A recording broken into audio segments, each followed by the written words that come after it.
I've been doing trail running, hiking through the forest with friends or by myself for many years. But 2 years ago, I found out I had a 90% blockage in my LAD artery in the heart. Basically, this is also known as the widowmaker artery, and it's where people can go from being healthy to having a heart attack and dying, and that scared the hell out of me. So I stopped doing a lot of this stuff. Started focusing on, why this happened. I had to moderate my behavior a lot. This video is just about that journey, what I did, and why I'm now able to be hiking in amazingly beautiful places like this, and have recently just ran a marathon. So I've always been what I thought fit and healthy. I've always done lots of exercise, tennis, running, kayaking, hiking, football, etc. when I was younger. When I was younger, I probably didn't eat the healthiest like a lot of teenagers. And then my first job was as a chef, which involved long hours, probably not the greatest diet, too much drinking. And also I stopped exercising during this period. In my late 20s, I studied to be a naturopath, and after qualifying and getting back on the health bandwagon and not just helping other people, but living the life of being a healthier person, focusing on healthy diet, exercising again, got back into running. And for many years, I felt great. On my mother's side, I've got a history of heart disease. And when you're young, you just don't think that's going to happen to you. But my mum, who had been fit and healthy and ate a healthy diet all her life, ended up having a quadruple bypass. My uncle, ex-Olympic rower, had heart disease issues. My grandfather, who was also an athlete, heart disease issues. And so I knew that heart disease was in my family. But it wasn't until I was listening to a video with Peter Attia talking about heart disease. And in that video, he says, we had a pathology lecture where the professor stands up there and he says, what is the most common presentation of a heart attack? And, us keener first-year med students, hands shoot straight up. Chest pain. No, that's not the most common. Shoulder pain. Arm radiating down the left arm. No. Nausea. No. Shortness of breath. No. We rattled this off for a few minutes. And he goes, death. The single most common presentation for a myocardial infarction is death. Meaning that many people don't have the symptoms that they classically associate, like getting breathless, chest pain, being overweight, unhealthy, etc. For many people, their first realization that they have heart disease is actually having a heart attack. And so from my family history, I thought, well, even though I'm fit and healthy, or so I thought, and by this stage I was around 55, and I had been slowing down. I couldn't run as fast as I used to be able to run. So after watching that Peter Attia video, I thought it'd be a good idea to do a CT angiogram, which is a scan of the heart. And there's two types of scans you can do. There's the calcium score test, which looks at how much hardened plaque that you have. And the CT angiogram is a similar test, but they also use a small amount of contrast dye, and that helps to determine whether you have hard or soft plaque. And that's the better test, because some people can have a lot of soft plaque, which potentially is more dangerous because it can break off and lead to a heart attack. So I had the test done in Australia, because I live in Canada, but I went back to Australia to do the test because it's just much easier to do that over there. You just go pay cash for the test. I went to the doctor's office to get the results, and while I was waiting in the reception, I was able to download the results on my phone. And while I wasn't expecting the results to be perfect, I thought there'd be a little bit of heart disease, but nothing to worry about. And I scanned through the results and get to the bottom, and basically it says severe heart disease, urgent referral to a cardiologist. And that kind of freaked me out, and I got called into the doctor's office, and I could see that he was also just finished reading the report. And the doctor said, we need to refer you to a cardiologist and get this looked at, probably do some more advanced testing. I said, well, I can't do that because in 2 days' time I'm flying back to Canada, which is where I live right now. The look at his face didn't really give me much comfort, because he said, well, if you're going to do that, I'm going to give you this medicine that if you have a heart attack on the plane, this will help you. And so that kind of freaked me out even more. But I get back to Canada, I go see a doctor here to get a referral to a cardiologist. And the good thing about the Canadian health system is that it's free. The bad thing is that it moves very slowly. So just getting a doctor's appointment was not easy. And then I saw the doctor and she didn't really look at the results, or I don't think she really understood it very well.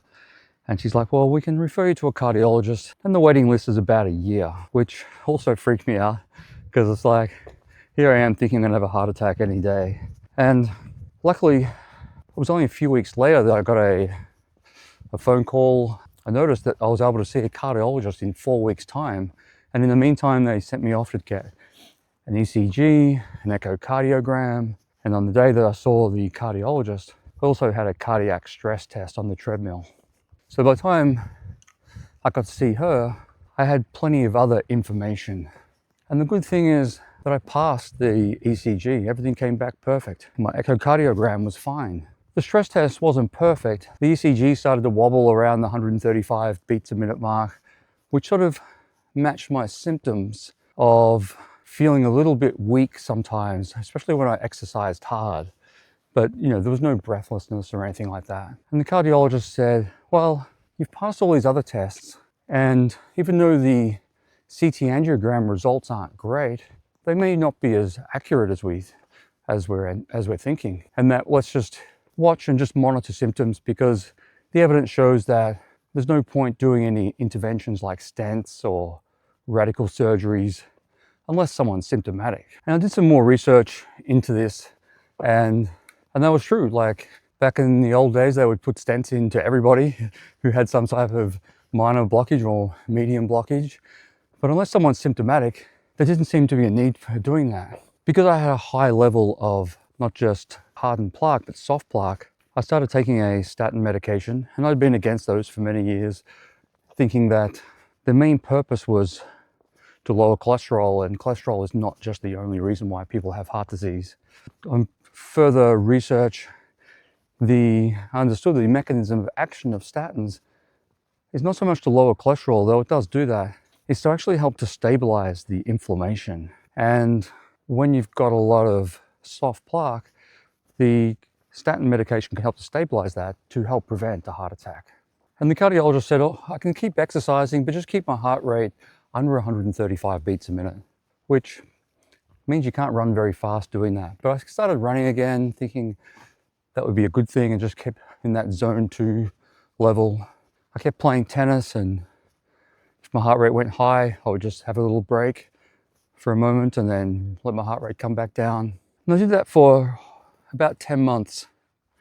And I knew I wasn't feeling as good as I could feel. Was that just getting older, or was that something else? And it wasn't until I caught a gondola up the top of a mountain, which was around 7,000 or 8,000 feet, so fairly high, and the oxygen levels were lower up there. And at the top of the mountain, I just went for a walk, only about 500 meters, and it wasn't very steep.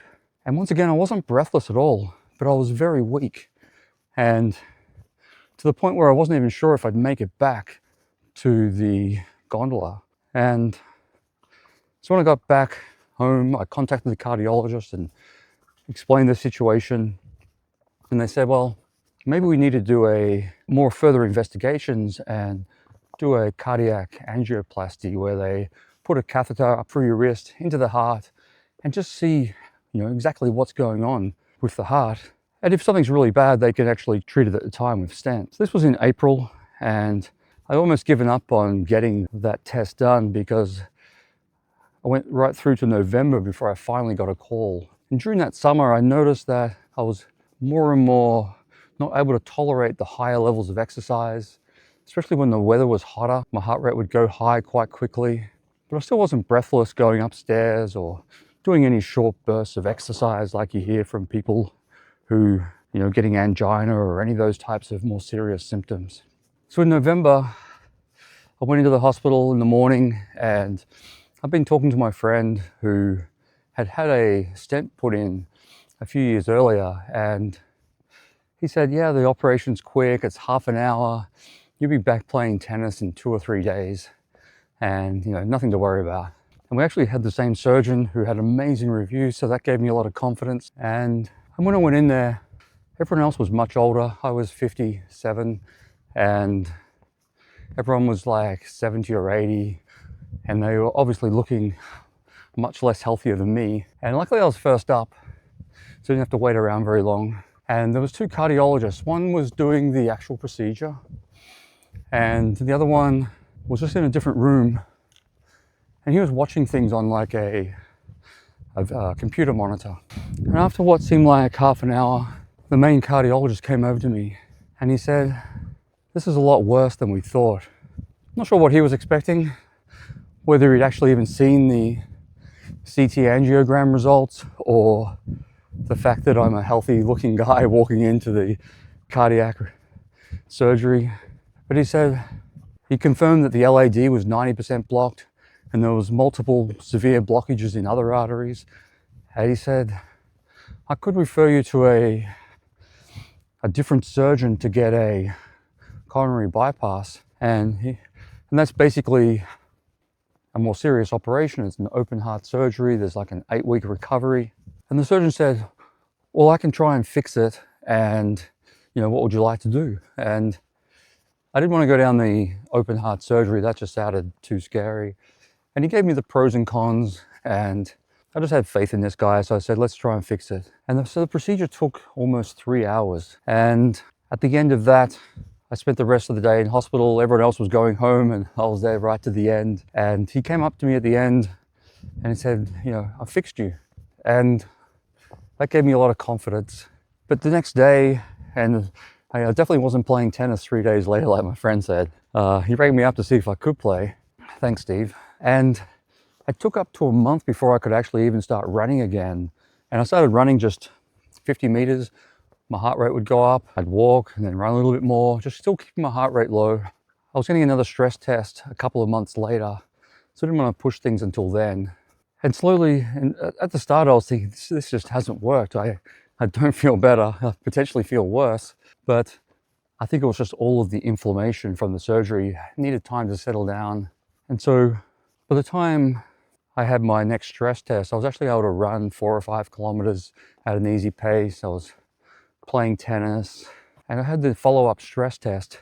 And while the first one wasn't terrible, I maxed out at 135 beats a minute. And on the follow-up stress test, I was able to go to my full maximum heart rate, and the result was excellent. The cardiologist said I have the stress test results of a healthy 20-year-old, which was nice to hear. So that was amazing news, having the cardiologist say you can just, there's no restrictions. So I started training for a marathon, which I ran a few weeks ago. And now, and not just running, but I can actually run not just further, but faster than I could 5-10 years ago. So this cardiovascular issue had been slowly building up, slowly slowing me down. So it wasn't just old age, but the blocked heart that was really affecting my performance. And just general energy levels during the day. So one of the main reasons I wanted to make this video was not just to tell my story, but also to, as kind of like a warning to other people to get checked. I've lost a friend recently who was 66, healthy, played tennis, super fit looking, and just died suddenly of a heart attack. They just didn't know that there was a problem waiting to happen. So you need to do more than just check your cholesterol levels. And despite what some people say, cholesterol is important, but you really want to check the more advanced cardiovascular markers like apolipoprotein B, inflammation markers, and like me, if you've got a family history of heart disease, you probably want to get like a CT angiogram or a calcium score test as a minimum, just to see if there's actually any atherosclerosis going on. I've seen people with super high cholesterol, no atherosclerosis, and people with normal or mildly elevated like mine with severe atherosclerosis. So there's a lot of other factors like inflammation markers, insulin, and a lot of these were perfect for me as well, although I did have high homocysteine for many years without realizing it. So that could have been part of the problem. Genetics was definitely part of the issue. So there's more advanced tests you can do now. I'll leave a link in the description for tests like the CardioZoomer, and I'll make a video going through my scan results next, all the different tests I did. And not just, it's not just like I took a statin and just hope for the best. There's a lot of other natural things I've been doing to help optimize my health for the long run. So if anyone else has had a similar story, or you've had trouble getting a CT angiogram, or you're just looking at your cholesterol numbers and you think they're not too bad, or you've looked at other influencers online who say, don't worry about cholesterol, it's got nothing to do with heart disease. It's not exactly true. And you're better off getting tested with the more advanced markers to find out what your risk is. If you've got any questions or comments, I'll be happy to hear from you, and check the description for the links to the tests I'm talking about.